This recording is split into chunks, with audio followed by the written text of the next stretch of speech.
नमस्कार दोस्तों, मैं हेमंत स्वागत करता हूं आपके अपने YouTube चैनल एजुकेशन हब पे।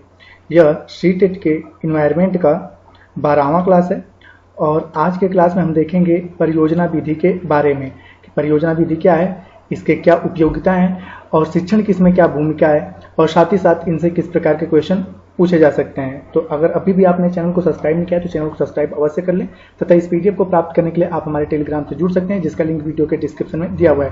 तो चलिए यहाँ पर सबसे पहले देखते हैं परियोजना विधि के बारे में। तो किसी भी कार्य को करने के लिए क्या होता है, परियोजना होता है। इसमें बेसिक तौर पे प्राथमिक स्तर पर परियोजना को इसलिए लाया गया है कि अगर आप किसी भी क्लास में बच्चों को पढ़ा रहे हैं तो उसको एक बेसिक तौर पे एक परियोजना से ही पढ़ाना चाहिए, जिससे कि आपकी जो विषय वस्तु है वह सही तरीके से समाप्त हो सके। इसके बारे में एक व्यक्ति हैं किलपैट्रिक ने इनके बारे में क्या कहा है, तो किलपैट्रिक कहते हैं कि परियोजना एक पूरे दिल से की जाने वाली उद्देश्यपूर्ण क्रिया है जो कि सामाजिक पर्यावरण में संपादित की जाती है, यानी कि बेसिक तौर पे हम जो परियोजना बनाते हैं, अगर किसी भी, जैसे हमें जल के बारे में बच्चों को समझाना है तो जल के बारे में समझाना है तो उसके लिए हमें क्या करना पड़ेगा, एक परियोजना बनाना पड़ेगा। अगर जल के बारे में मुझे बच्चों को समझाना है तो उसके लिए हमें एक परियोजना बनानी पड़ेगी और इस परियोजना में एक से अधिक लोग, बेसिक तौर पर परियोजना विधि जो होता है समूह विधि से एक तरह से जुड़ा हुआ है, ठीक है, जो आप लोग पढ़ते हो समूह विधि, तो परियोजना विधि जो है समूह विधि से एक तरह से जुड़ा हुआ है कि इसमें भी एक से अधिक लोग होते हैं और हमें जल के बारे में किस प्रकार से समझाना है उसके लिए बेसिक तौर पे हम अपने आसपास के सामाजिक पर्यावरण से जुड़ते हैं, यानी कि तालाब जलाशय जो भी होते हैं उनसे ले जाकर उनको वहां पे चीजों को सिखाते हैं।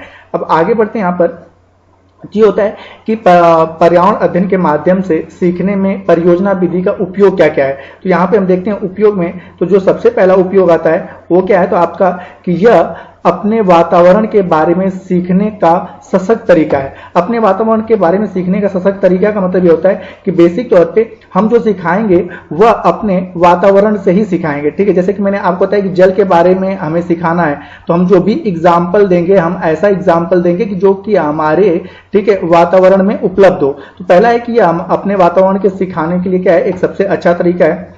दूसरा आपका आता है कि यह विधि बच्चों को अंतर विषय कड़ियों को जोड़ने में सहायता प्रदान करती है। अंतर विषय कड़ी क्या है, तो अंतर विषय कड़ी का मतलब कि जो भी वह चीजों को जानते हैं उनको एक दूसरे से जोड़ने में सहायता प्रदान करे, क्योंकि हम जो भी चीजें कर रहे हैं वो एक परियोजना के थ्रू कर रहे हैं। तो इससे क्या होता है कि बच्चों के मन में जो भी पहले की जानकारियां, उन सारी जानकारियों को उसे क्या करते हैं, जोड़ने में, ठीक है, उनको मदद मिलती है।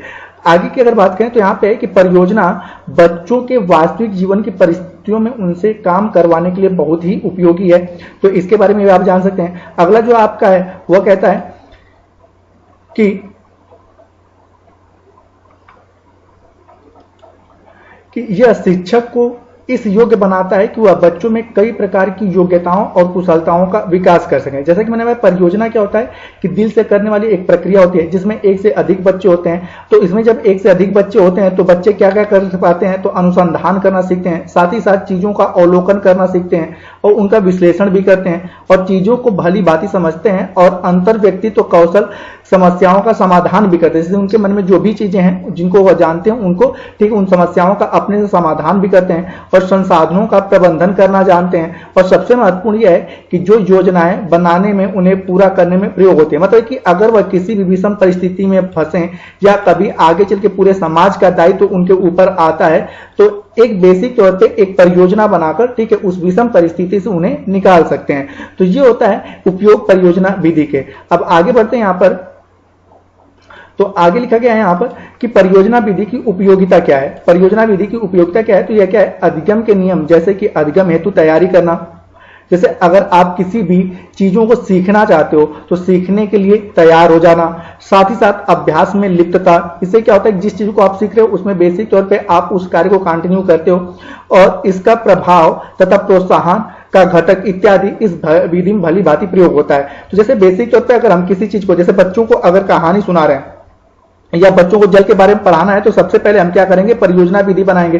तो परियोजना विधि में क्या होगा कि बच्चों को सबसे पहले उसके बारे में उसके लिए तैयार करेंगे। दूसरा क्या होगा कि अभ्यास में लिप्तता, कि जब वह सभी लोग एक साथ मिलकर कार्य करेंगे तो बिना किसी बोरिंग हुए चीजों को आसानी से कर पाएंगे, तो सभी लोग उस कार्य को करते हैं। और साथ ही साथ इसका प्रभाव जो होता है प्रोत्साहन का घटक है, मतलब कि अगर उसमें उनको पॉजिटिव रिजल्ट मिलता है तो बच्चे क्या होते हैं, प्रोत्साहित होते हैं और चीजों को और अच्छे से करने के लिए, ठीक है, तत्पर होते हैं, चीजों को और अच्छे से करने के लिए तत्पर होते हैं। तो आगे की अगर बात करें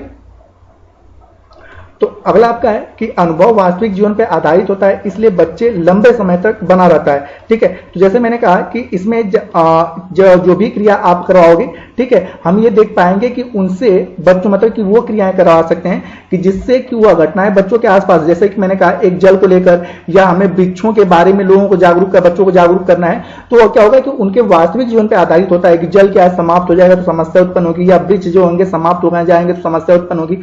या साथ ही साथ हम पर्यावरण प्रदूषण में बाइक जो मोटर वाहन चल रहे हैं उनका भी एग्जाम्पल ले सकते हैं। तो इससे क्या होगा कि उनके वास्तविक जीवन पर आधारित है, जिससे क्या होता है अनुभव लंबे समय तक बना रहता है।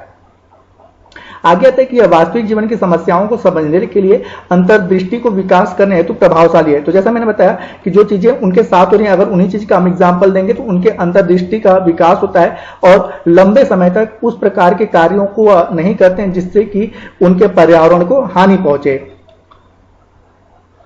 आगे आता है आपका कि बच्चे सामाजिक पर्यावरण में स्वतंत्रता से कार्य करने में आनंद लेते हैं तथा सहयोग की भावना एवं समूह में अंतरक्रिया की शक्ति एवं समूहन कार्य का विकास होता है। अब यहाँ पे क्या होता है कि बच्चों को अगर परियोजना कार्य, जैसे कि बच्चों को खेलने के लिए छोड़ दिया जाए, तो खेल से ऐसा नहीं होता कि बच्चे केवल इंटरटेनमेंट कर रहे हैं, खेलते खेलते वो कई चीजों को सीख भी रहे हैं और वो भी क्या, मतलब कि एकदम आनंदमय वातावरण है। साथ ही साथ एक दूसरे का क्या करते हैं, सहयोग की भावना, जिससे बेसिक तौर पर लोकतांत्रिक भावनाओं का विकास होता है और एक दूसरे से मिलजुल कर काम करना भी सीखते हैं। और इसमें समूह कार्य का विकास होता है कि आगे चलकर अगर उन्हें किसी ऐसे कार्यों का दायित्व दे दिया जाए कि जिससे कि एक पूरे समाज को लेकर चलना है, तो उनको भी कार्य वो आसानी से कर सकते हैं। आगे आता है कि यह विधि चुनौतीपूर्ण है लेकिन फिर भी प्रोत्साहित करने वाला अधिगम पर्यावरण प्रदान करता है। चुनौतीपूर्ण कैसे है, जैसे कि इस विधि के बारे में केवल अच्छे से कौन जानता है, शिक्षक जानता है कि इसको कैसे करना है। तो जहां पे बच्चे अगर चीजों को नहीं जानते हैं तो थोड़ा सा उनके लिए चुनौतीपूर्ण होता है, लेकिन हम वहां पे अगर थोड़ी सी गलतियां भी हो ना तो उनको अगर प्रोत्साहित करें तो क्या होगा कि अधिगम का पर्यावरण, मतलब बेसिक तौर पर सीखने का पर्यावरण प्रदान करता है कि बच्चे उससे हतोत्साहित नहीं होते हैं। आगे करें तो यह कार्य अनुभव, अपसारी चिंतन, आत्मविश्वास तथा आत्म अनुशासन का अवसर प्रदान करता है। अब यहाँ पे है क्या कि यह कार्य अनुभव, जैसे कि अगर खुद से हम करेंगे तो अनुभव में हमें मिलेगा। अभिसारी चिंतन का मतलब कि हम गहराई से, ठीक है, उसी केंद्र बिंदु पे, मतलब कि अगर परियोजना कार्य कर रहे हैं और यहाँ पे आप कार्य करो तो आपका दिमाग इधर उधर नहीं भटकेगा, ठीक है, आप जिस कार्य को कर रहे हो उसी कार्य पे आपका दिमाग रहेगा। तो इस प्रकार से क्या होगा कि अभिसारी चिंतन का विकास होगा। आत्मविश्वास, अगर उस कार्य को आपने सही प्रकार से कर लिया तो आपके अंदर एक आत्मविश्वास की भावना जागृत होती है कि हम इस कार्य को कर सकते हैं। और आत्म अनुशासन का मतलब होता है कि अगर आप उस कार्य को करें तो आपको पता है कि अगर इसमें हम डिसिप्लिन से नहीं रहेंगे तो यह कार्य बिगड़ सकता है। तो इन सारी चीजों का बेसिक तौर पे क्या होता है, बच्चों के अंदर विकास होता है परियोजना विधि से। अब यहाँ पे आगे हम देखते हैं कि इसमें आता है कि यह स्वभाव से लोकतांत्रिक एवं वैज्ञानिक है, जिससे कि छानबीन की मनोवृत्ति का विकास करने में सहायता होता है। लोकतांत्रिक, जैसे मैंने बताया कि लोकतांत्रिक इस प्रकार से है क्योंकि इसमें बच्चे समूह में मिलकर कार्य करते हैं तो उनके अंदर लोकतांत्रिक भावनाओं का विकास होता है। वैज्ञानिक का मतलब कि हमने तो उन्हें परियोजना दे दिया, वहां पे खुद जाकर चीजों को क्या कर रहे हैं, रिसर्च कर रहे हैं, कुछ मेरे बताए हुए और कुछ अपने से। तो इस प्रकार से छानबीन की मनोवृत्ति का क्या होता है, विकास होता है।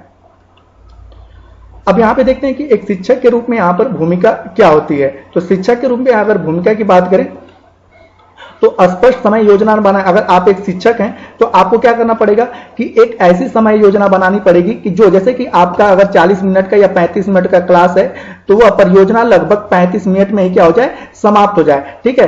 तो आपका जिस पीरियड में आप पहले दूसरे तीसरे पीरियड में पढ़ा रहे तो ऐसा नहीं किसी दूसरे का पीरियड भी समाप्त हो, तो आप अपने एक पीरियड में अपनी योजना को समाप्त कर पाए, पहले तो इस प्रकार की योजना। दूसरा है कि पाठ्यक्रम एवं पाठ्यचर्या के साथ कड़ियों का जोड़ना। अब जैसे है कि आपने जो भी परियोजना बनाया है, अब ऐसा कि नहीं है कि वह पाठ्यक्रम और पाठ्यचर्या के साथ क्या हो जाए, अलग अलग हो जाए। जैसे कि हमें जल के बारे में पढ़ाना था और हम बाहर निकले परियोजना बनाने लगे तो वहां पे हमें किसी और मुद्दे पर चीजों को समझाने लगे। तो यहाँ पे पाठ्यक्रम और पाठ्यचर्या जो है एक दूसरे से जुड़कर होना चाहिए। दूसरा है आपका कि अनुसंधान एवं कार्य संपादन के क्षेत्र में अच्छा ज्ञान एवं अंतर्दृष्टि होना चाहिए। और जैसे यहाँ पे है कि अगर जिस भी कार्य को आप करवा रहे हैं उसके बारे में आपको अच्छी खासी जानकारी होनी चाहिए। आगे है कि लगातार अपनी भूमिका एक विशेषज्ञ, मार्गदर्शक, संसाधक और अध्येता के रूप में बदलनी चाहिए। अगर आप मतलब यहाँ पे कह रहा है कि अगर आप एक शिक्षक के रूप में हैं तो आपकी भूमिका एक विशेषज्ञ के रूप में, कि अगर कोई कुछ पूछ रहा है तो आप वहां पे उसकी जानकारी होनी चाहिए कि वहां पे अगर कुछ पूछ रहा है तो उसको आप चीजों को बता सको। मार्गदर्शक की अगर बच्चा कोई गलत कार्य कर रहा है तो उसको सही मतलब कि जिस परियोजना को कर रहा है गलत कर रहा है तो आप उसे सही दिशा में दिखाओ। संसाधक के रूप में कि अगर उनसे संसाधनों किसी प्रकार की आवश्यकता फील हो रही है तो उस रूप में आप उसके सामने। और अध्येता मतलब कि एक पढ़ाने मतलब कि एक अध्यापक के रूप में भी आपको जरूरत के अनुसार अपनी भूमिकाएं बदलनी पड़ेगी, कि जिसको जिस प्रकार से जरूरत होगा उस प्रकार से आप अपनी भूमिकाओं क्या करोगे, बदलोगे। आगे आता है आपका कि बच्चों में जानने की इच्छा तथा रुचि पैदा करना। बेसिक तौर पे आपको ऐसा परियोजना कराना चाहिए जिससे बच्चे क्या हो, बोर ना हो और उन्हें चीजों को जानने में ठीक है इंटरेस्ट पैदा करना, कि वो अपनी इस चीजों को आकर पूछें। तो ये क्या होता है कि एक अध्यापक को ये डिपेंड करता है कि आप परियोजना को किस प्रकार से पढ़ा रहे हो कि बच्चे वहां पे बोर हो रहे हैं या उनको इंटरेस्ट में चीजों को सीख रहे हैं।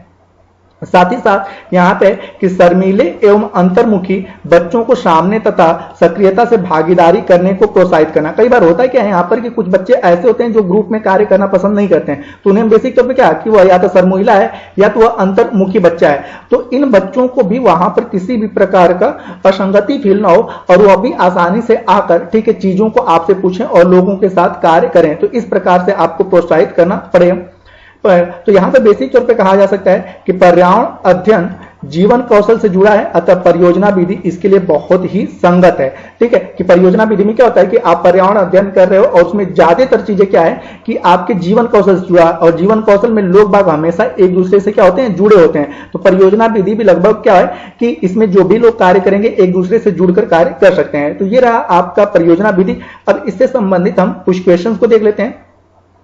तो जैसा कि यहाँ पे पहला क्वेश्चन है आपका कि निम्नलिखित में से परियोजना विधि की क्या उपयोगिता नहीं है। यहाँ पूछा है कि उपयोगिता क्या नहीं है। तो पहला है कि अनुभव वास्तविक जीवन पर आधारित होता है, यह बिल्कुल सही है। दूसरा है कि यह कार्य अनुभव, अभिसारी चिंतन, आत्मविश्वास का अवसर प्रदान करता है, यह भी बिल्कुल सही है। तीसरा है कि यह स्वभावतः वैज्ञानिक मनोवृत्ति का विकास करने में सहायता प्रदान करता है, यह भी मैंने आपको बताया कि यह भी सही है। और अगला है कि यह वास्तविक जीवन की समस्याओं को समझने में मदद नहीं करता है। तो यहाँ पे लिखा है नहीं करता है, ये आपका इसके कारण यह पूरा सेंटेंस आपका गलत हो जाता है। तो यही आपका उपयोगिता नहीं है, क्योंकि यह वास्तविक जीवन की समस्याओं को समझने में मदद करता है। ठीक है, तो यही आपका गलत हो जाता है।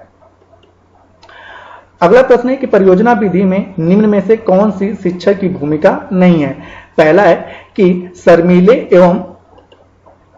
शर्मीले एवं अंतर्मुखी बच्चों को परियोजना विधि से दूर रखना चाहिए। तो यही आपका भूमिका नहीं है, क्योंकि इस प्रकार के बच्चों को आपको ऐसी परियोजना बनानी चाहिए कि वो अभी आके क्या प्रोत्साहित हो और आपसे चीजों को पूछे। तो आपका यह शिक्षक की भूमिका नहीं है कि इस प्रकार के बच्चों को परियोजना विधि से दूर रखना चाहिए। दूसरा है शारीरिक रूप से विकलांग बच्चों को उनकी क्षमता के अनुसार व्यस्त रखना चाहिए, ये बिल्कुल आपका सही कि एक शिक्षक भूमिका के अंतर्गत आपको तो बच्चों को देखना चाहिए कि बच्चे शारीरिक रूप से विकलांग है तो उनको उसी प्रकार के अनुसार हम कार्य दें। दूसरा है आपका कि लोकतांत्रिक अधिगम पर्यावरण बनाना चाहिए, तो यह भी बिल्कुल सही है कि लोकतांत्रिक का मतलब कि बच्चे एक दूसरे के साथ मिलजुल कर कार्य कर सकें, इस प्रकार से आपको पर्यावरण बनाना चाहिए। और अगला है कि शिक्षक को लगातार एक विशेषज्ञ मार्गदर्शक के रूप में अपनी भूमिका रखना चाहिए, तो यह भी आपका सही है। तो यहाँ पूछा है कि शिक्षक की भूमिका कौन सी नहीं है, तो आपका ए वाला शिक्षक की भूमिका नहीं है। अगला क्वेश्चन है कि परियोजना विधि में बच्चों में किस प्रकार के कौशल का विकास होता है। तो यहां पर देखते हैं अनुसंधान करना बिल्कुल सही है। ठीक है, समस्याओं का समाधान करना, इस कौशल का विकास होता है। अवलोकन कौशल का भी विकास होता है। तो डी वाला है कि इनमें से सभी। तो इस प्रकार से आपका सही ऑप्शन कौन सा होता है, डी होता है कि परियोजना विधि से ठीक है बच्चों में अनुसंधान कौशल, समस्याओं का समाधान करने का कौशल और अवलोकन कौशल का विकास होता है। तो दोस्तों ये रहे परियोजना विधि। ठीक है, अगला जो क्लास रहेगा उसमें हम लोग देखेंगे भ्रमण विधि के बारे में, और साथ ही साथ इससे किस प्रकार के क्वेश्चन पूछे जा सकते हैं इनको अभी हम देखेंगे। तो उम्मीद करता हूं कि आपको यह वीडियो पसंद आया होगा। वीडियो पसंद आए तो वीडियो को लाइक करें, कमेंट करें तथा अपने दोस्तों के साथ शेयर करें, और चैनल पर नए हैं तो चैनल को सब्सक्राइब अवश्य कर लें। तथा इस पीडीएफ को प्राप्त करने के लिए आप हमारे टेलीग्राम से जुड़ सकते हैं, जिसका लिंक वीडियो के डिस्क्रिप्शन में दिया हुआ है। तो वीडियो के अंत तक बने रहने के लिए धन्यवाद। मिलते हैं जल्दी नेक्स्ट वीडियो में।